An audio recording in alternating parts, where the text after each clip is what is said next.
Bueno, buenas tardes de nuevo. Bueno, tenemos más o menos como hasta las 6, ¿vale? O sea, contando con la ponencia de Lorena y luego un turno de debates, preguntas, reflexiones, lo que creamos conveniente. Pues, o sea, va a ser, o sea, te presento y a continuación ya.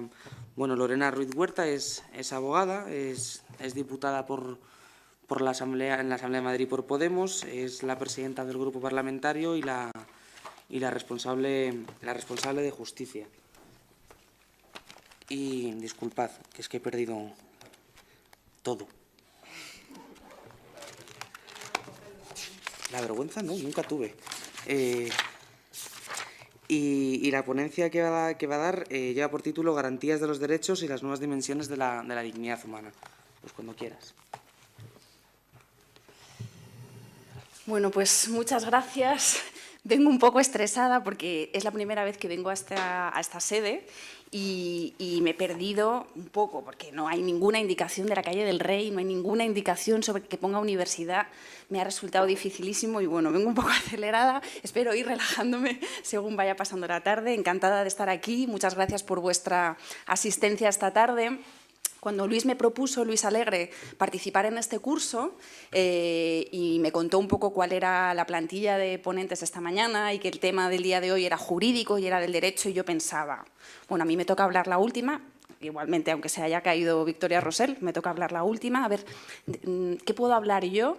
¿Qué puedo aportar yo? ¿Qué es lo que me parece más importante? ¿Qué retos de futuro, que es el nombre del seminario, tendría el derecho o tenemos nosotros, los juristas, también desde Podemos, ¿no?, que es organizador de este curso de verano? ¿Qué retos tenemos por delante? Y pensé en tres problemas fundamentales de tutela de derechos fundamentales que, desde mi punto de vista, atraviesan la calidad de la democracia de nuestro país, la calidad de la democracia de nuestro Estado, ¿no? No digo que sean los únicos, pero desde luego son tres que a mí me preocupan especialmente y que quiero insistir mucho en esta idea porque me parece que la manera en que se están tratando y la garantía de los mismos dicen mucho sobre la calidad de nuestra democracia, sobre nuestro Estado de Derecho y sobre la dignidad de las personas en este país. Son tres los problemas, por tanto, que voy a abordar. El primero de ellos tiene que ver con la tensión entre el derecho a la libertad y el derecho a la integridad física, y voy a hacer una especial mención a la cuestión de la tortura y los malos tratos a las personas privadas de libertad. El segundo de los problemas que me parece que atraviesan, o sea, que son otro problema de primera magnitud en nuestro problema, es la cuestión de la tensión entre el mantenimiento del orden público y el derecho a la libertad de reunión y manifestación o la libertad de expresión.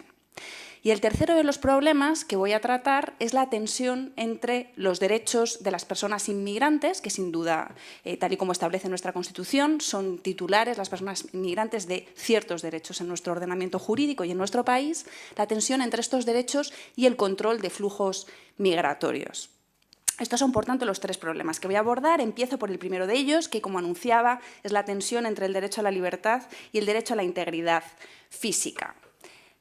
Me resulta llamativo, yo he sido abogada durante 12 años, abogada penalista, ahora, como acaba de decir Dani, pues hace un año soy diputada en la Asamblea de Madrid, pero durante los 12 años que he ejercido como abogada, pues bueno, he sido miembro de la Asociación Libre de Abogados y, como tal, integrante de una plataforma a nivel estatal de la Coordinadora de Prevención y Denuncia de la Tortura.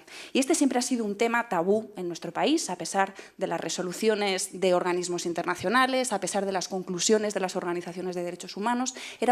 Es un tema silenciado y del que difícilmente se puede oír hablar públicamente. Y, sin embargo, en los últimos tiempos a mí me ha llamado la atención que personajes notables y relevantes desde el punto de vista jurídico han empezado a hacer declaraciones públicas en relación con este tema. Empiezo con las últimas declaraciones públicas que ha hecho el fiscal del Tribunal Constitucional, Manuel Miranda. Manuel Miranda, como digo, es fiscal en el Tribunal Constitucional, es el que se ocupa de impugnar o apoyar los recursos de amparo o de inconstitucionalidad que se presentan ante el Tribunal Constitucional. Ha hecho recientemente unas declaraciones en medios de comunicación en los que dice que le preocupan los niveles de aceptación social de la tortura, que son muy elevados y muy preocupantes, los niveles de aceptación ciudadana. Y esto lo pone en relación con un discurso imperante en el ámbito internacional en relación con la cuestión del terrorismo, ¿no? En el que parece que el discurso a nivel mundial sobre el terrorismo implícitamente auspicia la legitimación de la tortura en torno a la idea de que a los terroristas no se les debe ni pan ni agua. Sin embargo, la gente desconoce, o sea, un poco en relación con que para el terrorismo, para combatir el terrorismo, un poco valdría todo, la gente desconoce que el ámbito en el que más o mayormente se denuncia la tortura no es precisamente el del terrorismo, sino el de la delincuencia, podríamos llamar así, común, que no afecta al terrorismo. Las organizaciones de derechos humanos denuncian que esta es una realidad silenciada, de la que el Gobierno no habla, e ignora sistemáticamente las recomendaciones que a este respecto se hacen por parte de los organismos internacionales. El último informe que ha hecho, que es la organización que con mayor rigor y dedicación se dedica a la investigación y documentación de este tipo de denuncias y de cosas, es la Coordinadora para la Prevención y la Denuncia de la Tortura. Hace un informe anual en el que recoge los casos de denuncias de tortura y malos tratos que se han producido en el Estado español, y el último informe de 2015 lo que relata es que desde el año 2004 hasta el año 2015 se han recogido simplemente por parte de la Coordinadora, que no es un organismo oficial, es una organización de la sociedad civil, se han recogido 7.812 casos. 7.812 casos que hay que tener en cuenta que no en todos los casos en los que se produce tortura o malos tratos hay una denuncia detrás, no siempre se denuncia, y también hay que tener en cuenta que esta es una de las argumentaciones que muchas veces se contrarrestan. De las muchísimas denuncias que se producen, hay muy pocos casos contabilizados de condenas efectivas a agentes de las fuerzas y cuerpos de seguridad. Bueno, hay que decir que el hecho de que no se termine, dice el fiscal Miranda, el hecho de que no se termine con una condena, una denuncia por torturas y malos tratos no significa necesariamente que no la haya habido, puesto que, como me referiré a continuación, el Tribunal Europeo de Estrasburgo nos ha condenado en reiteradas ocasiones porque en España no se investigan suficientemente bien ni con el rigor necesario este tipo de denuncias. Estas son declaraciones del fiscal Miranda, pero he seguido investigando y he encontrado declaraciones de jueces. Jueces, por ejemplo, como el magistrado, conoceréis probablemente las recientes declaraciones del magistrado de la Audiencia Nacional, José Ricardo de Prada, en una charla que ofreció, creo que fue en la ciudad de Córdoba, pero no recuerdo ahora mismo. Hablaba de su experiencia, era un seminario sobre terrorismo, y él hablaba cómo efectivamente el legislador en nuestro país, para combatir la lacra y el problema que sin lugar a dudas en este país ha sido, y a nivel internacional, el terrorismo, ha entrado un poco en la dinámica del vale todo y ha dictado desde hace muchos años una serie de legislaciones, de leyes extraordinarias o excepcionales, como por ejemplo que en los casos de terrorismo se permita la prórroga de la detención incomunicada, que puede alargarse, como sabéis probablemente muy bien, hasta 5 días, y además esta circunstancia de que la persona está incomunicada y detenida, privada de libertad durante 5 días, se le acompaña con el hecho de que no pueda contar con un letrado o letrada de su confianza, sino que obligatoriamente se le pone un abogado del turno de oficio que no ha podido elegir.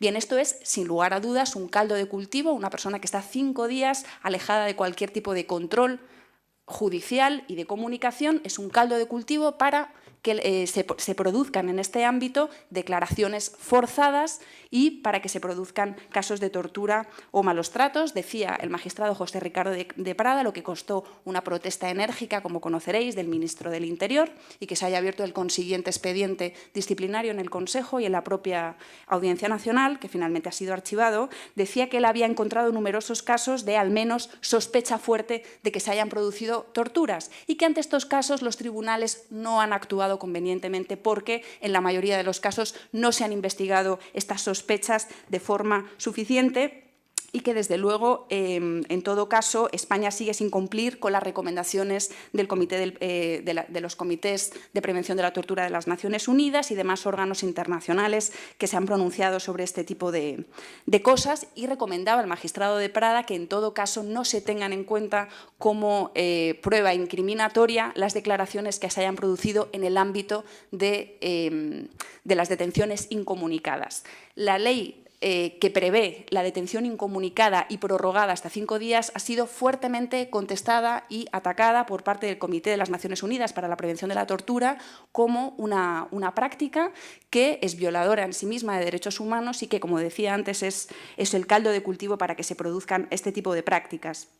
He encontrado también declaraciones de otra jueza catalana, Amaya Olivas, que se ha pronunciado también sobre la necesidad de poner en práctica un protocolo que tiene España firmado hace muchos años, que es el Protocolo de Estambul. El Protocolo de Estambul es un protocolo que prevé un determinado sistema de reconocimiento médico para detectar la tortura, tanto física, o los malos tratos, tanto física como psicológica. Este protocolo, sobre lo que avisa, es sobre que un reconocimiento médico somero, como el que hace cualquier médico forense habitual, no es un mecanismo suficiente para detectar este tipo de prácticas. Hace falta un tipo de reconocimiento especial y muy cualificado, y España firmó este protocolo que, sin embargo, no se practica en prácticamente ninguna provincia del Estado. Y hablaba también de la necesidad de que el Consejo General del Poder Judicial elabore un protocolo de control judicial que consista en que cuando una persona pasa a disposición judicial después de la detención, no solamente en casos de terrorismo, sino en cualquier caso, este protocolo de prevención y de control y vigilancia por parte de los jueces para evitar la tortura consista en que haya un examen médico pues, que se ajuste al protocolo de Estambul o un poquito más, digamos, detenido y detallado, que se tome declaración a las personas, a los agentes de la autoridad que hayan estado al cargo de la custodia de esta persona detenida y que se soliciten las grabaciones del lugar donde la persona ha estado custodiada. Todo esto, hasta aquí también tenemos que España ha recibido 9, que se dice pronto, 9 condenas del Tribunal Europeo de Derechos Humanos por violación del artículo 3 del Convenio Europeo de Derechos Humanos, que prohíbe los tratos inhumanos y degradantes, las penas crueles, la tortura, en definitivas cuentas, ¿no? Hay que tener en cuenta que la tortura y los malos tratos está taxativamente prohibida en todas las leyes internacionales, en todos los protocolos internacionales, en cualquier normativa internacional, y no se admite nunca ningún tipo de excepción, ni siquiera para los casos gravísimos de terrorismo. Es decir, la tortura y los malos tratos están absolutamente prohibidos. Y España ha recibido 9 condenas, como decía, por lo que dice el Tribunal Europeo, que es una vulneración del artículo 3 en su aspecto procesal y no en su aspecto material. Y esto es así porque el Tribunal dice: nunca hemos podido llegar a entrar sobre la materia sustantiva de los hechos, sobre si se ha llegado a producir realmente tortura y maltrato o no ha llegado a producirse, porque en todos los casos lo que hemos encontrado es una insuficiente investigación por parte de los jueces y juezas españoles. Y por tanto lo que hay es una vulneración en el aspecto procesal. No hay investigación suficiente y por tanto se produce un quebranto del artículo en este sentido y no en el aspecto puramente material del derecho. Además, el Tribunal Europeo, en estas 9 condenas, de lo que habla es de que España tiene obligatoriamente que seguir las recomendaciones del CPT, del Comité de Prevención de la Tortura de las Naciones Unidas, que sistemáticamente en sus visitas a España ha denunciado que en España se sigue produciendo esta práctica, que es preocupante esta práctica, y el silencio por parte del Gobierno y de la Administración española, que no solamente no hace público este tema, sino que otra de las recomendaciones, por ejemplo, que nos sigue y que obliga el CPT, es que nosotros, como país firmante del protocolo, del convenio que condena y que prohíbe la tortura, tenemos obligación de tener un mecanismo independiente que vigile, prevenga y denuncie la tortura en el Estado español. Bueno, no le quedó más remedio que al final, cuando ya se iba a pasar el plazo para cumplir este requisito que exige este convenio internacional, este tratado internacional, España tuvo que poner en funcionamiento este mecanismo de prevención de la tortura y lo ubicó en el Defensor del Pueblo, en lugar de ser una organización independiente o dependiente de la sociedad civil, como preveía el propio Tratado Internacional. Lo ha ubicado en el Defensor del Pueblo y el resultado es simplemente el que denuncian o dicen las organizaciones de la sociedad civil, las organizaciones de derechos humanos, que denuncian que mientras, por ejemplo, el informe de la coordinadora ya ha registrado, sin ánimo de ser exhaustivo, 7.800 casos en estos últimos años, el mecanismo del Defensor del Pueblo no ha encontrado ningún caso. Entonces, bueno, pues esta es la labor que está haciendo el mecanismo, que yo creo que habla por sí sola, sobre todo cuando hemos recibido 9 condenas del Tribunal Europeo y cuando hemos recibido un montón de advertencias y de condenas también por parte de organizaciones internacionales. Yo he querido acercarme a las sentencias del Tribunal Constitucional. He encontrado 13 sentencias del Tribunal Constitucional. Hasta en 13 ocasiones nuestro alto tribunal se ha pronunciado sobre la tortura y los malos tratos policiales. El resto de veces, o sea, no digo que no haya habido más denuncias, sino simplemente que no han sido admitidas, o en este momento hay 2 en tramitación. De las 13 sentencias sobre tortura y malos tratos que he encontrado, en 9 ocasiones el Tribunal Constitucional ha otorgado el amparo y en 3 ocasiones lo ha denegado. 10 de estas ocasiones eran casos de terrorismo y en 3 casos eran asuntos diferentes. Uno era un delito contra la salud pública, otro era un delito de atentado contra la autoridad y otro fue un tema de un preso en una cárcel. Y, como digo, la mayor parte de las veces, 10 casos son cuestiones de terrorismo.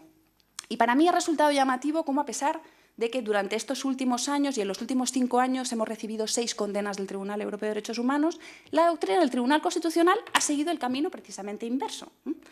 No empezó mal y poco a poco ha ido apartándose de su doctrina inicial, que era más garantista y más proteccionista en relación con este derecho tan importante de la integridad física, ¿no? De esta manera, en el año 2003 era un tema de una extradición a Turquía y el Tribunal concedió el amparo. En el año 2004 se denunció también tortura por una detención incomunicada de un preso por un delito de terrorismo. El Tribunal Constitucional no concedió el amparo. En el año 2007, por un caso también de terrorismo, el Tribunal Constitucional empezó a modificar un poco el criterio, concedió el amparo y empezó a focalizar la cuestión en la importancia de los exámenes médico-forenses. Decía que los exámenes médico-forenses tenían que cumplir una serie de requisitos, que no bastaba con reconocimientos superficiales, que había que prestar una mayor atención. Es decir, empieza a mejorar un poco la doctrina y en el año 2008 es donde se produce el boom. Hay 6 resoluciones, 6 sentencias en el año 2008 en esta materia. Es que no quiero tampoco contarlo muy detalladamente para no agotaros, pero bueno, luego si os interesa pues podemos entrar más al detalle. En el año 2008 pues hay, como digo, 6 resoluciones, 5 son de terrorismo y una es la que decía antes del atentado contra la autoridad. De estas 6 sentencias, en 4 ocasiones el tribunal otorga el amparo y en 2 ocasiones no lo otorga. En las ocasiones que sí lo otorga son 3 a 3 hombres por delito de terrorismo, les otorga el amparo y en el 4.º caso es el denunciado por atentado contra la autoridad y en el caso de 2 mujeres acusadas de delitos de terrorismo no lo otorga.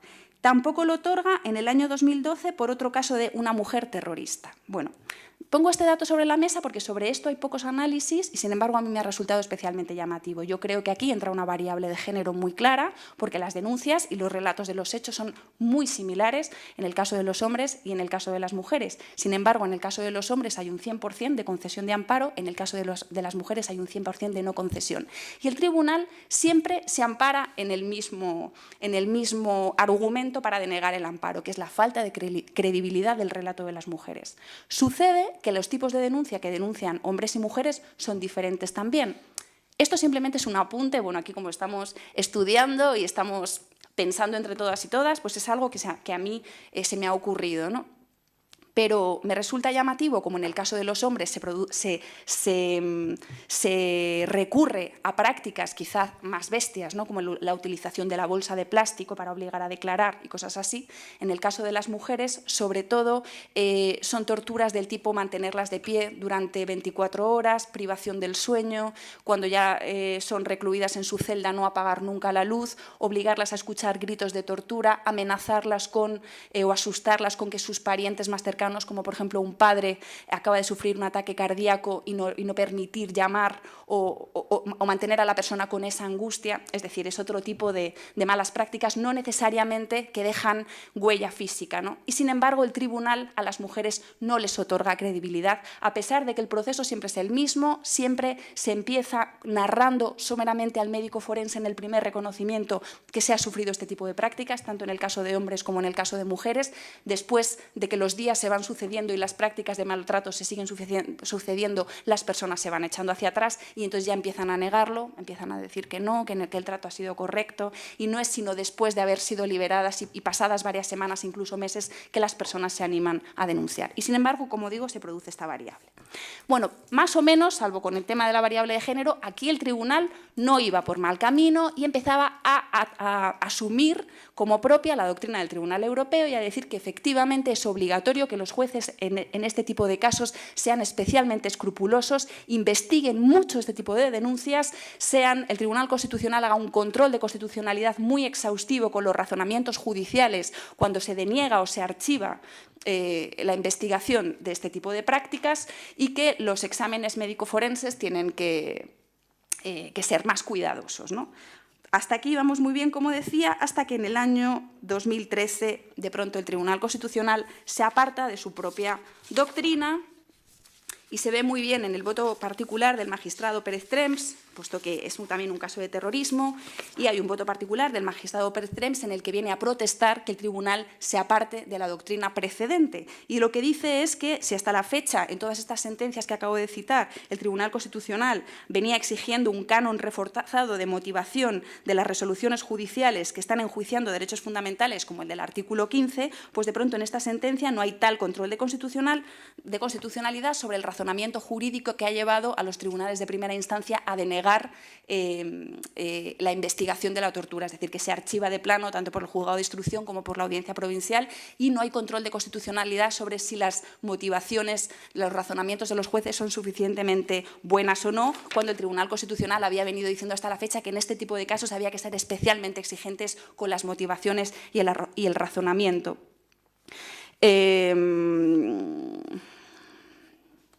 Dice también el magistrado Pérez Trems que el Tribunal Constitucional en esta sentencia lo que dice es que no se otorga el amparo porque no se advirtió por parte del recurrente en amparo que había sufrido torturas ni durante las declaraciones policiales ni durante la fase de instrucción. Eso es apartarse de la doctrina que había mantenido hasta este momento, porque el Tribunal Constitucional lo que venía diciendo desde 2003 es que no se puede exigir a una persona que está bajo control policial o que acaba de salir de ese control policial que denuncie, cuando está en ese momento viviendo todavía en su propia piel los malos tratos, que supere el miedo y que diga que ha sido víctima de malos tratos, que eso no es un requisito exigible. Y otro de los criterios de los que se aparta el Tribunal Constitucional es que la ausencia de síntomas en los informes médico-forenses tampoco es una causa como para dar por inválidas las denuncias que hace una persona, porque dice que más allá de la dificultad de detectar estos síntomas en un mero reconocimiento médico, es decir, sin recurrir a este protocolo de Estambul del que os hablaba antes, dice además el magistrado Pérez Trems que estos reconocimientos se efectúan siempre bajo control policial directo, porque se hacen en las propias celdas de las comisarías o en las propias celdas de los calabozos de los juzgados donde están los detenidos, y que no se puede ser demasiado exigente con el resultado final de este tipo de reconocimientos médicos. Bien, pues como digo, entonces es llamativo cómo, pese a las condenas internacionales, nuestro Tribunal Constitucional se va apartando de su propia doctrina y pasa a ser cada vez menos garantista. Y para terminar este primer problema, yo pensaba, bueno, ¿cuál puede ser una solución a este tema tan dramático y que tanto sobrecogimiento nos produce? Lo voy viendo en algunas de vuestras caras también. Bueno, una solución podríamos pensar es el habeas corpus, ¿no? O no sé si hay juristas en esta sala o abogados y abogadas, pero pensamos en el habeas corpus como solución, pues resulta que tampoco. Resulta que tampoco, porque a pesar de que la ley de habeas corpus, el legislador que hizo la ley de habeas corpus en los tiempos más o menos constituyentes, un poquito más adelante, aunque previó que esta posibilidad se pudiese dar en el artículo 1d de la ley de habeas corpus, a ver si lo encuentro por aquí. Bueno, viene a decir algo así como que el procedimiento de habeas corpus es un procedimiento de control de que las detenciones no son ilegales, es decir, que la persona está correctamente privada de libertad, no ilegalmente privada de libertad, y en el apartado D lo que dice es que habrá que controlar, o la persona estará ilegalmente privada de libertad cuando haya sido privada de todos los derechos que, como persona privada de libertad, como persona detenida, le garantiza, a pesar de todo, la Constitución y las leyes procesales, ¿no?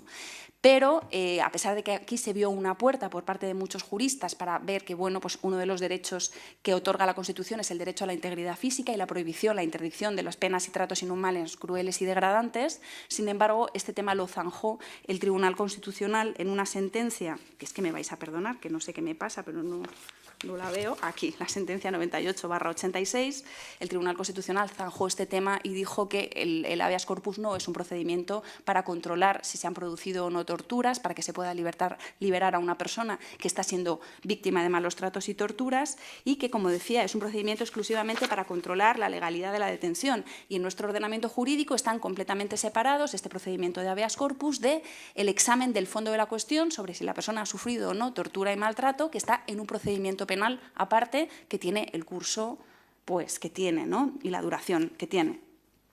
Entonces, bueno, lo que he encontrado es una figura muy interesante que es reivindicada por un grupo numeroso de juristas, que es una figura antigua, medieval, que probablemente a lo mejor alguno de vosotros conocéis, que se llama el proceso de manifestación criminal. Es una cosa preciosa que se inventó el Justicia de Aragón en el siglo XIV. El Justicia de Aragón, muy preocupado por los malos tratos y la tortura que sufrían algunas de las personas detenidas en su reino, inventó este procedimiento y dice que era la potestad del Justicia Mayor de Aragón de emitir una orden para que cualquier persona detenida por juez o autoridad no judicial, se le entregara personalmente a él para que no se hiciese violencia en el cuerpo de esta persona durante el proceso que iba a sufrir, ¿no?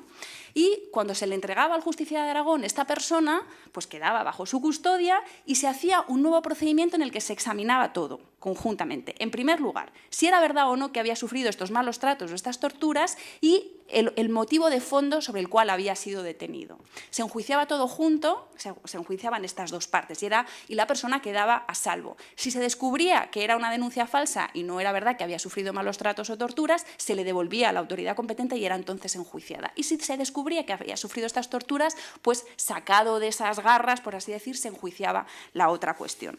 Bueno, pues parece ser que juristas nada poco relevantes como Tomás y Valiente, por ejemplo, eran muy defensores de la reincorporación de esta figura, quizá ya no con este nombre y desde luego no dependiente de ningún Justicia de Aragón, sino de los jueces ordinarios, y junto con otras figuras que creo que son muy recomendables y que además alguna de ellas va en el programa electoral de Podemos y que me parece muy acertada, que es hacer una policía judicial que dependa solamente de los jueces y no del Ministerio del Interior. Es decir, con una policía judicial lo que se garantizaría es que no pasan varios días en que una persona está detenida o privada de libertad sin control judicial. Esa sería una primera garantía o una primera medida para evitar la tortura. Y luego, desde luego, otra importantísima es que la asistencia letrada tiene que estar desde el primer momento de la detención. Tal y como está concebida la asistencia letrada en este momento, pasan muchas horas, a veces incluso 24 horas, una persona sin haber tenido ningún tipo de asistencia letrada, y tal y como está previsto el procedimiento de habeas corpus, ni siquiera es preceptiva la asistencia letrada. El habeas corpus lo puede pedir cualquier persona y ni siquiera se menciona en la ley que tenga legitimidad el abogado para plantear este procedimiento. Es decir, esto pues, es una barbaridad. Y en todo caso, yo creo que como conclusión a este tema, yo creo que cabe decir que el problema de la tortura es el límite del poder político. Es decir, en tanto en cuanto el poder político no asuma que el fin último no es la investigación y averiguación de los culpables de un posible delito, sino la garantía de determinados derechos y principios, entonces no terminará la tortura jamás. Es decir, mientras para el Estado el fin último y lo más importante que debe salvaguardar un Estado de Derecho es el descubrimiento del culpable, entonces es difícil que el Estado renuncie a la práctica de la tortura. Solo en el momento en que priorice otros valores y otros derechos y sea capaz de ponerse ese límite a sí mismo y de aceptar que no todo se puede, entonces podremos empezar a pensar que existe un futuro para que no haya tortura, incluso en delitos con un marcado carácter político como pueden ser los delitos de terrorismo. Voy con las otras dos cuestiones, creo que seré más breve, lo intentaré por lo menos. El siguiente de los temas, la tensión entre el derecho de reunión y manifestación y la salvaguarda del orden público. Bueno, yo creo que se parte en la regulación de este tema de un marco general que es, sin lugar a dudas, garantista, ¿no?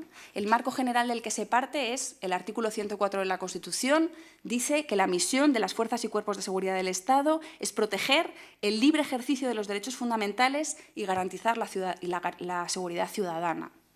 Proteger el libre ejercicio de los derechos fundamentales y garantizar la seguridad ciudadana es la misión de las fuerzas y cuerpos de seguridad del Estado. Yo creo que esto es una cosa que cuando la leemos y la escuchamos, pues produce bienestar, ¿no? ¡Qué bien! Y junto con esto tenemos una ley, la Ley 9/83, que es la que regula el derecho de reunión y manifestación, pues que crea también, asimismo, un contexto garantista. Dice, el derecho de reunión y manifestación es un derecho fundamental. Hay que garantizarlo en todo caso. El único requisito, o sea, las manifestaciones no necesitan en ningún caso ser autorizadas. En todo caso, vamos a colocar aquí un procedimiento de regulación un poco, porque hay que convivir y mantener un orden y que las manifestaciones se comuniquen, pero no es necesario que sean autorizadas. Solamente son prohibibles aquellas manifestaciones que persiguen objetos contrarios a la Constitución. Manifestaciones que proclamen consignas que son contrarias a los principios generales de nuestra Constitución, que sean racistas, que promuevan la violencia, etcétera, ¿no? Bueno, pues hasta aquí todo bien. Luego, por otro lado, tenemos otra cuestión, que es que hay un concepto que es el orden público. El orden público no es un derecho fundamental, pero es una cosa necesaria para la convivencia pacífica y para que las personas podamos, pues, desarrollar nuestros derechos fundamentales y convivir de una manera cívica y pacífica, ¿no? Corresponde al Gobierno, a través de la policía, mantener ese orden público. Hay un momento en el que el mantenimiento de este orden público pues se vuelve un poquito más complicado, que es en aquellos momentos en que la ciudadanía ejerce su derecho fundamental a la reunión y la manifestación, por este equilibrio que hay que mantener entre la salvaguarda del orden jurídico establecido, del orden público, y la salvaguarda del derecho fundamental a la reunión y la manifestación. Nos encontramos en esta situación con que la actuación de la policía en este tipo de casos, en el que hay que controlar estos dos bienes jurídicos en tensión, está muy escasamente regulada. Está solamente regulada en algunas instrucciones administrativas y en circulares internas. Es muy difícil acceder a estos documentos jurídicos de regulación, lo cual produce una importante inseguridad tanto para la ciudadanía como para los propios agentes del orden, porque, como digo, no son unas normas fáciles de acceder. Yo misma no las he conseguido. Y en este contexto cobra una especial importancia el uso del material antidisturbios y, de manera particular, el uso de las balas de goma, el uso de las pelotas de goma en las manifestaciones. Algunos resultados del uso de las balas de goma en manifestaciones son estos siguientes que os digo ahora: 5 muertes en el País Vasco en democracia, 7 pérdidas de un ojo en Cataluña en los últimos 5 años, 2 personas en Madrid que han perdido uno un testículo y el otro un ojo en las marchas de la dignidad del 22 de marzo en Madrid en 2014, 15 personas ahogadas al cruzar el estrecho llegando a la playa del Tarajal.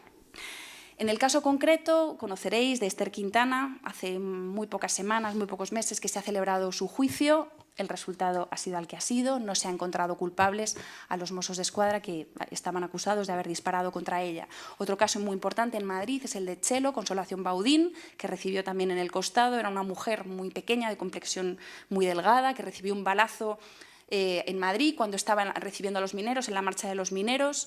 Pues ella estaba levantando los brazos en señal de paz y de pronto recibió un balazo que prácticamente la mató. La tuvo un mes en la unidad de cuidados intensivos, y este caso, bueno, pues ella ha perdido también todos los procedimientos judiciales y en los archivos del Ministerio del Interior ni siquiera existe, ni siquiera está documentado, ¿no?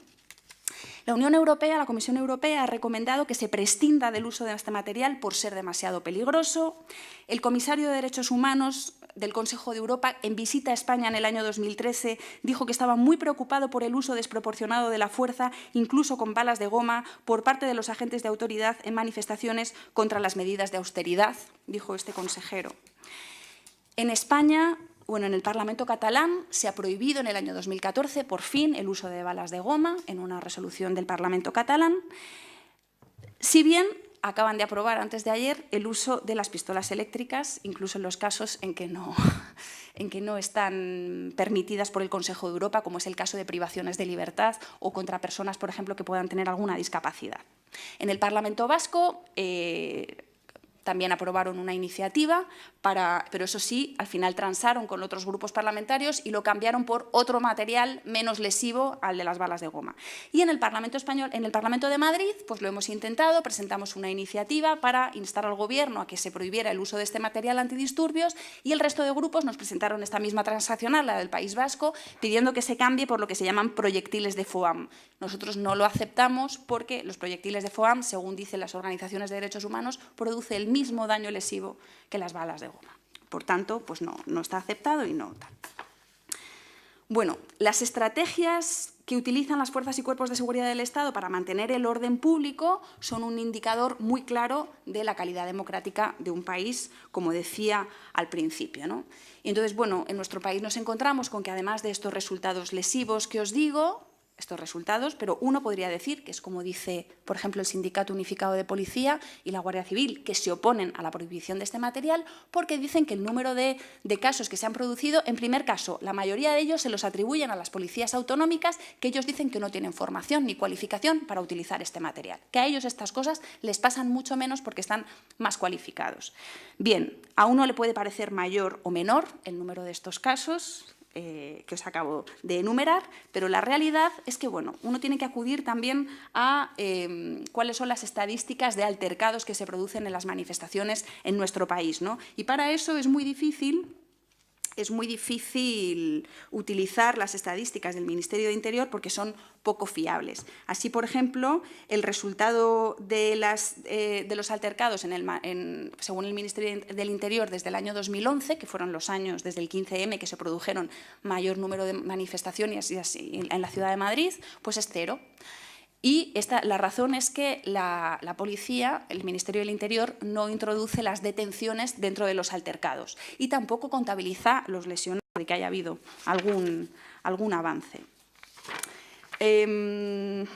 Bueno, yo creo que nuevamente la cuestión aquí está en que el Estado asuma el límite a su poder y acepte un cierto nivel de desorden público. El Tribunal Europeo de Estrasburgo también ha dictaminado en reiteradas ocasiones que los Estados tienen la obligación de tolerar cierto grado de desórdenes públicos para salvaguardar un principio fundamental y prioritario que está por encima, que es el derecho fundamental a la reunión y a la manifestación, y que tanto disolver una manifestación que se ha pasado en el tiempo un ratito, como disolver una manifestación cuya única irregularidad es que no ha sido comunicada, que ahora también es una estrategia de muchas organizaciones, no comunicar las manifestaciones, disolver manifestaciones en cualquiera de estos dos casos e imponer sanciones de elevada cuantía, además, es un disuasorio para las personas para ejercer este derecho fundamental que los Estados no se pueden permitir, que constituyen una vulneración del Convenio Europeo de Derechos Humanos y que no tienen otro remedio que tolerar cierto grado de desorden público que no sea violento.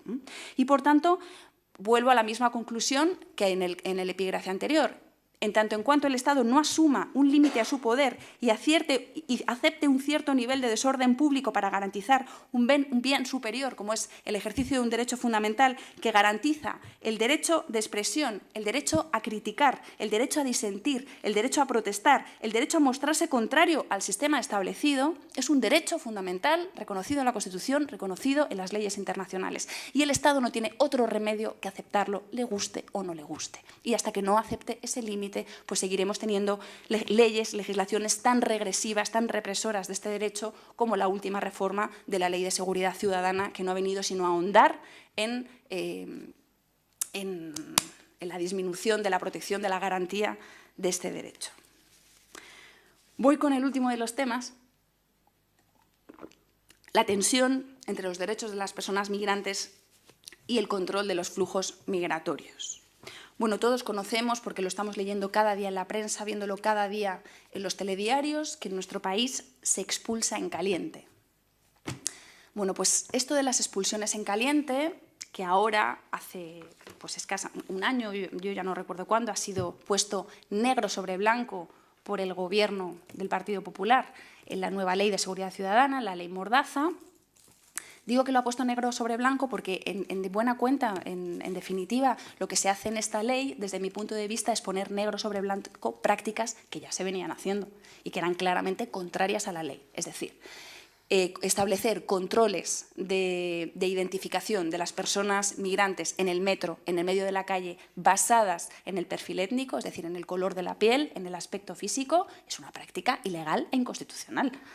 Lo es. Ahora está legalizada, está puesta negra sobre blanco. ¿Pero se venía haciendo antes de la ley de Mordaza? Lo sabéis todos perfectamente, todos lo hemos visto. Las devoluciones en caliente ahora están puestas negras sobre blanco, pero son ilegales. ¿Y por qué son ilegales? Bueno, pues la ley de extranjería, la ley orgánica de extranjería, establece 3 procedimientos, 3, para expulsar a las personas inmigrantes.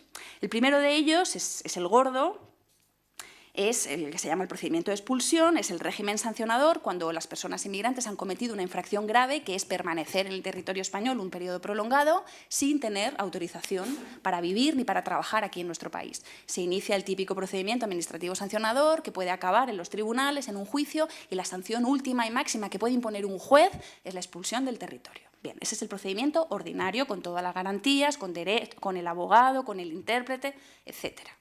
El regular, que todos conocemos, o los abogados por lo menos. El siguiente procedimiento es el de la denegación de entrada. Cuando una persona inmigrante intenta entrar en España por una frontera legalmente establecida, léase, por ejemplo, aeropuerto de Barajas, y resulta que al llegar a la frontera legal no cumple los requisitos para poder entrar en el territorio español. Bueno, pues en ese caso, las autoridades españolas le pueden denegar la entrada a esta persona, y se la pueden denegar cumpliendo una serie de requisitos que establece la ley de extranjería, como es la información de sus derechos a la asistencia letrada, el derecho a tener una persona intérprete y el número de recursos que puede interponer, con especificación de los plazos para interponer cada uno de esos recursos y ante qué autoridades los puede interponer, ¿vale? Esto es para denegarle la entrada a una persona por puesto fronterizo legal. Lo que ha pasado, por ejemplo, en Madrid es que el Colegio de Abogados de Madrid ha vaciado de facto este derecho. ¿Y cómo lo ha hecho? Pues porque cualquier persona inmigrante que intenta entrar por Barajas, por ejemplo, pues lógicamente nos tiene aquí esperando a sus abogados del despachazo a los que llama y acuden. No, ¿a qué abogados asiste ese extranjero? Al turno de oficio. ¿Y qué es lo que ha hecho el Colegio de Abogados? Poner unos requisitos draconianos para poder acceder al abogado de oficio. Es decir, el extranjero ya tenía que tener un poder notarial con el nombre del abogado de oficio que le iba a asistir, autorizándole a interponer el recurso posteriormente en su nombre, porque, es decir, bueno, el Colegio de Abogados se cargó este derecho de facto, porque, bueno, generaba un montón de designaciones de abogados, era como la parte más cara del turno de oficio, lo que más dinero se llevaba. Los abogados del Estado empezaron a decir que los abogados recurrían por encima de las posibilidades del Estado, igual que a todo lo que hacemos los ciudadanos. Vamos al médico por encima de nuestras posibilidades, vamos al colegio por encima de nuestras posibilidades y recurrimos por encima de nuestras posibilidades. Así que dijeron, ala, requisitos draconianos, y de facto se lo han cargado. Pero bueno, lo que la ley prevé es esto.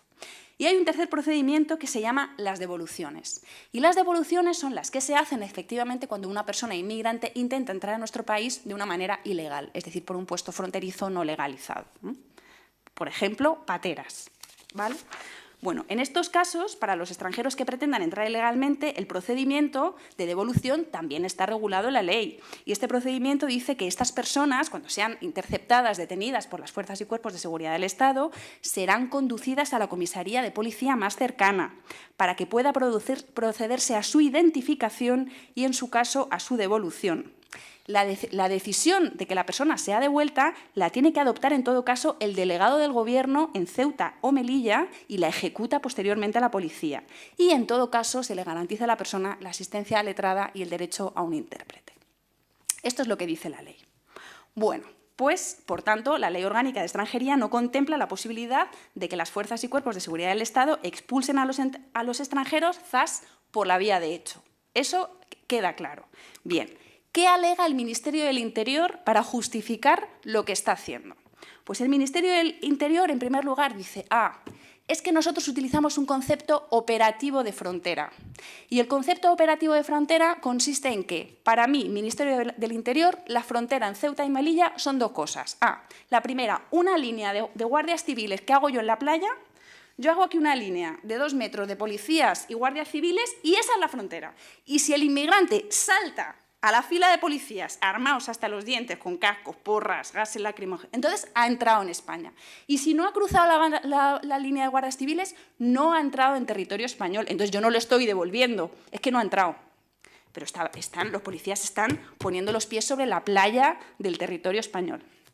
El otro concepto operativo que utiliza es, yo he puesto una valla, pero la valla tiene dos vallas, una exterior y otra interior. Hasta que el inmigrante no cruza la segunda valla y pone pie en suelo español, no ha entrado en España. Luego, yo no estoy incumpliendo la ley porque los inmigrantes no han entrado en territorio español. ¿Qué se le puede contestar a estos señores que utilizan este concepto operativo de frontera? Pues se les pueden decir, señores del Ministerio del Interior, el concepto de frontera y de zona territorial de soberanía es un concepto jurídico y se establece en los tratados internacionales y en las leyes correspondientes. O sea, no es el concepto de frontera, no lo pone el Ministerio del Interior, se establece en los tratados internacionales. Se les puede decir también a los señores del Ministerio del Interior, señores del Ministerio del Interior, la Administración Pública del Estado actúe dentro o fuera de nuestras fronteras, cuando actúa en nombre de la Administración del Estado, cuando actúa en nombre de España, es decir, cuando un policía o un guardia civil actúa dentro o fuera de nuestras fronteras en su calidad de agente del orden español, siempre está sujeto al ordenamiento jurídico español, siempre. Entonces, incluso en caso de que el inmigrante no haya cruzado la línea de policías y consideren ustedes que está fuera de la frontera operativa, los agentes del orden están sujetos al ordenamiento jurídico español y, por tanto, a la ley de extranjería con estos requisitos que acabo de mencionar. Dice también el Ministerio del Interior, es que nosotros hemos hecho un acuerdo España-Marruecos, un tratado internacional propio que tiene su normativa propia y sus procedimientos propios. Dice el Ministerio del Interior. ¿Qué se les puede decir a los señores del Ministerio del Interior? Pues se puede decir, miren ustedes, es que el acuerdo España-Marruecos de readmisión de personas tiene un ámbito competencial y regulador completamente diferente a la ley de extranjería, porque la ley de extranjería lo que hace es establecer en qué supuestos se puede adoptar la decisión administrativa de expulsar, no admitir o devolver a la persona. Y el acuerdo hispano-marroquí lo que determina, lo que regula es la forma en que se produce esta devolución. Eso es lo que se regula en el acuerdo hispano-marroquí. Y el acuerdo hispano-marroquí lo que dice es que para devolver a una persona, en primer lugar, hay que identificarla y, en segundo lugar, hay que documentar por escrito el acto de la entrega. Y esto no se está cumpliendo en ninguno de los casos en las devoluciones por la valla de Ceuta y Melilla. Por último, con estas devoluciones hay una vulneración del derecho europeo y del derecho internacional, hay una violación del derecho de asilo, porque la ley española reguladora del derecho de asilo dice que cualquier persona que entra en España tiene derecho a que se examine su caso de manera individualizada para saber si esta persona está siendo víctima de trata de seres humanos, si está huyendo de una guerra, si está siendo perseguida por motivos de orientación sexual, religiosa, política, etc., ¿no? Y con este tipo de expulsiones se vulnera el derecho de asilo. Se vulnera también la prohibición que está en la Carta Europea de Derechos Fundamentales de hacer devoluciones colectivas, porque las devoluciones colectivas precisamente lo que impiden es este estudio individualizado de los casos, ¿no? Se devuelve a mansalva a las personas en un grupo. Se está además vulnerando la prohibición establecida también en la Carta de Derechos Fundamentales de la Unión Europea de no devolver a las personas a países o a lugares en los que pueden ser víctimas de tortura u otros tratos inhumanos o degradantes. Y se está violando, por supuesto, el Convenio Europeo de Derechos Humanos y toda la doctrina del Tribunal Europeo de Derechos Humanos de que no se pueda devolver a las personas a un país donde puede sufrir tortura. Y otro artículo muy importante del Convenio Europeo de Derechos Humanos, que es el derecho a que todas las personas tengan un recurso efectivo, un recurso en el que poder denunciar la posible ilegalidad de la expulsión a la que está siendo sometida. Cuando a una persona tú la devuelves sin identificarla, sin una resolución por escrito, sin una asistencia letrada y sin una indicación de que puede recurrir esa expulsión que se está produciendo de facto, la estás privando de facto del derecho a recurrir la posible ilegalidad de esa expulsión. No sé si me explico. Bueno, quería terminar mi exposición contándoos un caso que me parece esperanzador, porque creo que es una vía interesantísima que se ha abierto para combatir toda esta exposición de espantos que acabo de haceros y que nos deja a todos con el corazón sobrecogido. Bueno, ¿y qué podemos hacer ante todas estas cosas? Bueno, pues siempre el derecho, es una pena que no haya venido Vicky con su derecho como arma cargada de futuro, porque esto, desde luego, es también creo que coincidente en ese sentido con el título de esa ponencia, porque esta es un arma cargada de futuro.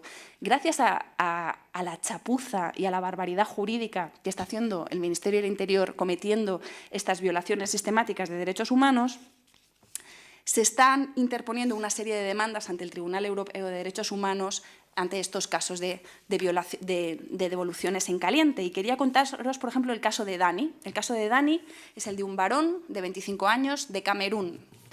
Dani había intentado saltar la valla de Melilla en 12 ocasiones. En 6 había sido devuelto en caliente.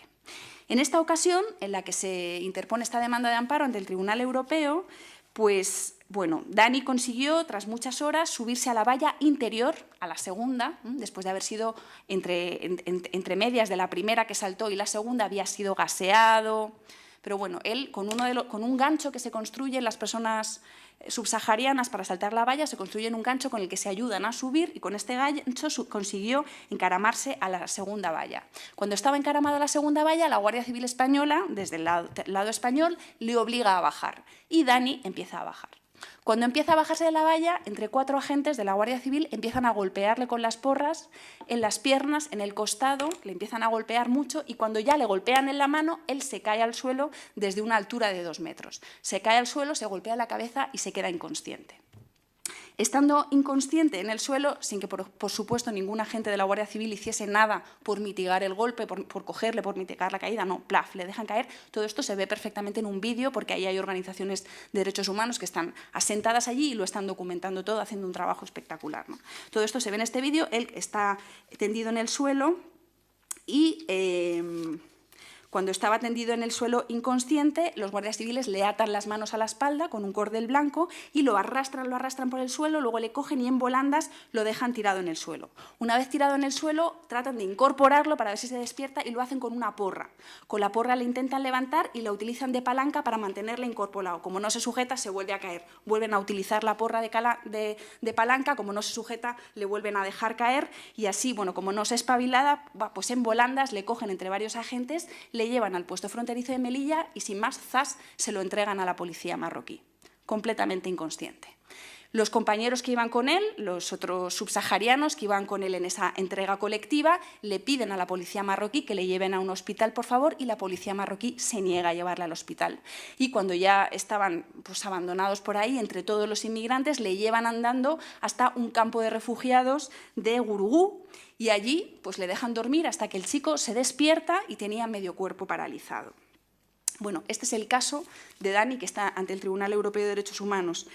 En ningún momento, bueno, quería deciros ahora un poco cómo los argumentos jurídicos que han puesto los abogados en la demanda, ¿no? Pero el primero de ellos, hay una violación de los derechos que asiste también a las personas extranjeras. Las personas extranjeras tienen los mismos derechos estando detenidas que las personas españolas y el principal derecho que tiene una persona detenida es a la asistencia médica. Es decir, ¿cómo es posible que una persona que está inconsciente como consecuencia de la violencia ejercida contra él, que se ha caído de la valla, que está inconsciente, no le lleven al médico cuando se ve perfectamente en el propio vídeo que la Guardia Civil tenía 4 todoterrenos, un furgón, un coche patrulla y la Cruz Roja estaba por ahí muy cerca? O sea, no hubiese costado nada llevarle a un lugar a que tuviese asistencia médica, ¿no? Bueno, en este caso lo que dicen los abogados es que hay una violación del artículo 3 del derecho a no sufrir una violación de la integridad física, tanto por la violencia ejercida como por haber sido expulsado a un país, Marruecos, que según todas las organizaciones de derechos humanos no está garantizando, sino todo lo contrario, sistemáticamente lo que se producen es violaciones de derechos humanos en materia de tortura, ¿no? Además de esto, pues la detención no cumple con las garantías, no hay asistencia letrada, no hay derecho al recurso, no hay asistencia médica, etcétera. Se le deniega este derecho al recurso porque no se le identifica, no se le notifica por escrito y además se le somete a una expulsión colectiva que, como decía antes, está prohibida por el derecho internacional. En este caso, pues el Comisionado de Derechos Humanos de las Naciones Unidas se ha personado en el caso, respaldando 100% las alegaciones del abogado español. Cuando se ha dado traslado al Gobierno de España ha negado todo y ha dicho que es todo lo contrario, que la policía se defendió de la agresión que el inmigrante con un garfio, que debe ser el gancho trataba de ejercer contra los agentes del orden y que el vídeo está totalmente manipulado. ¿Y cuál ha sido la resolución del Tribunal Europeo de Derechos Humanos? Pues bueno, todavía no hay sentencia y hay una resolución intermedia medio-medio.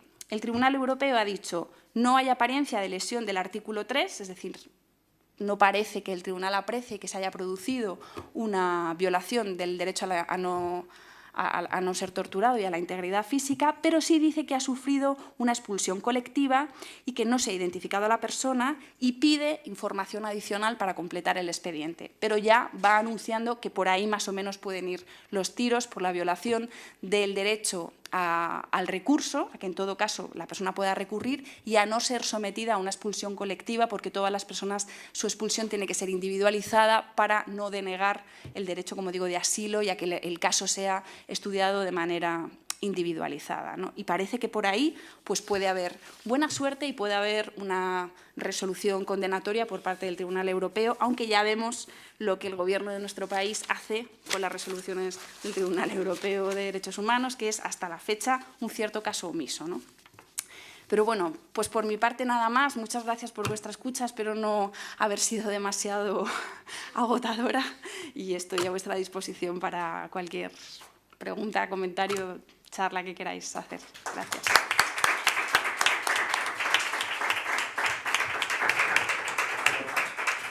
Muy brevemente una cosita. Pues mira, habla Gloria y a continuación Aurora. Sí, yo aprovecho que estoy sentada aquí para agradecerle a Lorena, por supuesto, la exposición tan clara y tan oportuna. A la vez que ibas contando las cosas y viendo también lo que ha pasado esta mañana, yo sé que tenemos todos ahora mismo la sensación de que en este país ni la Administración de Justicia no funciona, que la credibilidad que nos dan de esa seguridad o de ese colectivo que está bien valorado realmente hace aguas por todos lados. Entonces yo creo que debemos ser conscientes primero de lo que ha pasado en este país, ¿no? Que tanto el derecho como la jurisdicción penal y a veces la contenciosa administrativa se ha utilizado como un arma de represión social y como un arma de represión política.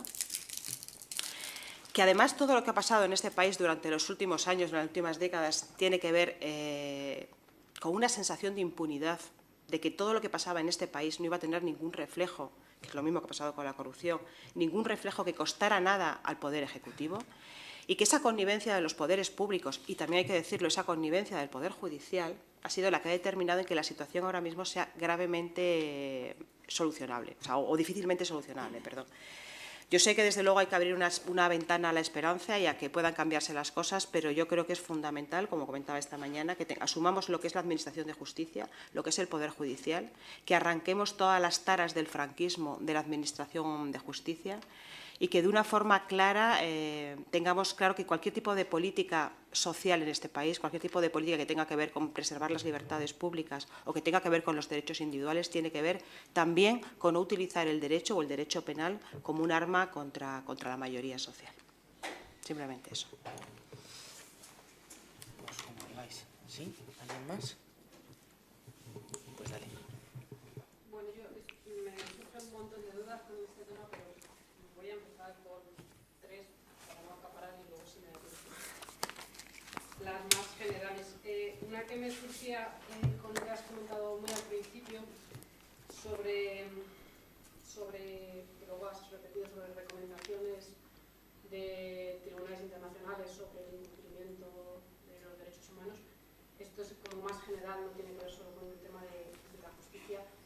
Si es posible contestar y si es posible, si lo estamos haciendo, cómo lo podemos enfocar, la divergencia que encontramos continuamente entre la inflexibilidad que hay a la hora de cumplir recomendaciones en otros ámbitos, como puede ser el económico, que es algo que estamos sufriendo día a día, y lo que vemos justamente en el otro extremo sobre la falta de rigor que tenemos a la hora de cumplir recomendaciones, por ejemplo, en el ámbito del respeto de los derechos humanos. Si es posible y cómo lo estamos enfocando y qué posibilidades hay de actuar en ese sentido. Otra cosa que es más bien una reflexión, cuando hablabas del fin último, de intentar que es imposible avanzar si el Estado no reconoce que el fin último de la justicia y de las fuerzas de orden público es el garantizar los derechos de las personas antes que otros. Que igual deberíamos empezar por concienciar de esto a la propia sociedad, que igual la sociedad no es Ciudadanos damos prioridad al respeto del orden público o otro tipo de cosas antes que a la garantía de los derechos de las personas. Y otra que me ha llamado un poco la atención, cuando hablabas de las devoluciones, esto es una pregunta, te he entendido que digamos, quien toma la decisión de la devolución es un delegado del gobierno, y eso me llama la atención porque a lo mejor sería lógico pensar que tiene que ser algún ámbito de la justicia, no del gobierno. Y si me lo puedes aclarar un poco. A mí, de todo, la verdad es que estos últimos días están siendo muy tristes. En este curso, porque hablar de economía es meterse a llorar, que hablar de derecho, pues parece que también. Es triste. Verás mañana de populismo. Hay que buscar la ventana o la grieta para ver por qué romper esto. Pero bueno, todo lo que has contado, evidentemente no así, pero más o menos supongo que casi todos nos temíamos pues, lo peor, que es prácticamente lo que has contado, ¿no? Pero a mí lo que realmente me ha alucinado es cómo es posible que una organización colegial corporativa, el ICAM, se pueda cargar un derecho, vamos, pues, evidentemente es así, estará en su derecho, lógicamente, pero me ha dejado realmente empatado, vamos, no. Es un comentario, digo, no lo dudo, pues te lo dices, será así, me alucina, vamos. Es como si el colegio de médicos dice, no hay aborto. O para abortar, tiene usted que irse a Roma a rodillas y volver. No sé. ¿Alguien más? O directamente, pues. Bueno, hay otra más. Perfecto. Una pregunta, Lorena, es una reflexión, es una constatación de lo que comentabas, corrobora lo que ha podido pasar en 20, 30 años en el País Vasco.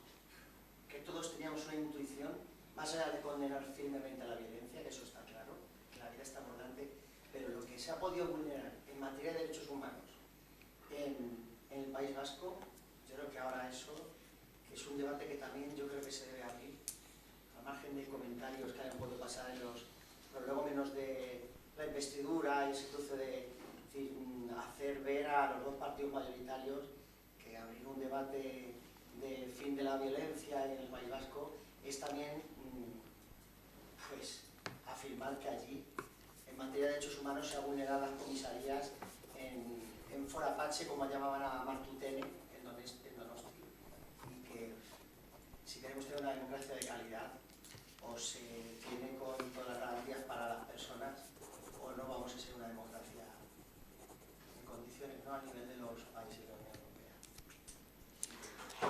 Vale, voy a ir contestando ya, porque son muchas. Bueno, empiezo contigo. Bueno, es que la primera pregunta, yo creo que más que una pregunta era una reflexión. O sea, no puedo estar más de acuerdo contigo y además yo lo he estado diciendo en todos los mítines de campaña. O sea, este gobierno tan patriota que es, se desvive por cumplir las resoluciones, las recomendaciones de la Troika o que vienen de Bruselas cuando se trata de aplicar políticas económicas que generan desigualdad. O sea, vamos, es que le faltan segundos para cumplirlas y no cumplen ni una sola recomendación ni obligación, porque las sentencias del Tribunal Europeo son de obligado cumplimiento en materia de derechos humanos. O sea, pues es que eso es así. Eso es exactamente así. Bueno, pues yo creo que lo que hay... A Europa no, lo que hay que decírselo es al gobierno español. O sea, Europa... Vamos, es que no cumple nada, pero es que no cumple ni ha condenado uno de los organismos, uno de los comités que vigila por la igualdad de género, condenó a España por el caso de Ángela Carreño, que es el de una madre que denunciaba violencia de género sistemáticamente, la justicia se la denegaba, la niña en un régimen, en unas visitas con el padre se cargó a la niña. Y este comité CEDAW se llama, que vigila por la igualdad de género, condenó a España porque dijo que los tribunales de violencia de género de España no tenían la formación necesaria en materia de violencia de género, no tenían formación en género, y condenó no solamente a indemnizar a la mujer, sino a invertir un montón de dinero en formación del personal de los juzgados en materia de género. España ha dicho que se niega a cumplirlo, es que lo ha dicho así, que se niega a cumplirlo. Entonces yo creo que lo que hay es que estar permanentemente señalando estas cosas, hacerlas visibles, porque es que no son muy conocidas. Es decir, hay que estar constantemente señalando al Gobierno de España y visibilizando que incumple sistemáticamente todas las condenas, todas las recomendaciones y obligaciones en materia de derechos humanos. Hay que decirlo. No se me ocurre otra manera. Y además de echar al Partido Popular ya de una vez, que eso sería sanísimo para la democracia española. Lo de que tome las decisiones el delegado del Gobierno o el subdelegado del Gobierno tiene toda la lógica porque el procedimiento de extranjería es administrativo. Entonces, primero tiene una fase ante la Administración, es como las multas de tráfico. A ti cuando te ponen una multa de tráfico, pues primero tienes una parte administrativa, la recurres ante la Administración que te sanciona y en última instancia ya vas a los tribunales. Pues la extranjería es igual. Aunque afecte a derechos humanos, es administrativo y tiene una primera fase administrativa. ¿Cómo se carga el ICAM un derecho? Bueno, no fue solo el ICAM, fue la Consejería de Justicia de la Comunidad de Madrid también con su nueva normativa, pero el colegio ha coadyuvado absolutamente. O sea, el colegio vació de contenido, denunció, señaló, apoyó que los abogados eran unos abusones, que recurríamos muchísimo. Es decir, Gloria, tú lo recordarás, fue una vergüenza. Han vaciado de contenido un derecho que formalmente está reconocido en la ley, derecho a la asistencia letrada, pero han puesto unos requisitos de acceso que son de materia de regulación de la comunidad autónoma y del colegio, que lo han vaciado de facto de derecho. Y vamos, ahora el presupuesto de justicia gratuita se ha adelgazado muchísimo porque no hay designaciones en extranjería, que era lo que más lo abultaba, ¿no? Era lo que más había. El País Vasco se han vulnerado muchos derechos humanos. Estoy de acuerdo contigo y creo que además nos lleva mucha ventaja en cuanto a avance de abordar este debate de una manera más madura y más adulta. O sea, todas estas comisiones que se están haciendo de diálogo entre víctimas y agresores que se están produciendo allí, vamos, aquí serían impensables. Aquí se ha producido alguna que yo he asistido y cuando lo cuentas a la gente no se lo puede creer. Que ha estado un tío de ETA que ha salido de la cárcel con una viuda de un guardia civil y una víctima del GAL juntos en una mesa hablando y llorando y abrazándose y diciéndose que personalmente no se perdonan pero que todos están por la paz y que ellos quieren dialogar y que quieren avanzar y que quieren superar las heridas. Bueno, o sea, que nos llevan millones de años de ventaja. O sea, eso aquí, o sea, dile tú aquí al gobierno que quieres plantear ni una cosa así. O sea, se trata todo con una hipocresía tremenda, ¿no? Bueno, pues eso, no sé si... Pues entonces...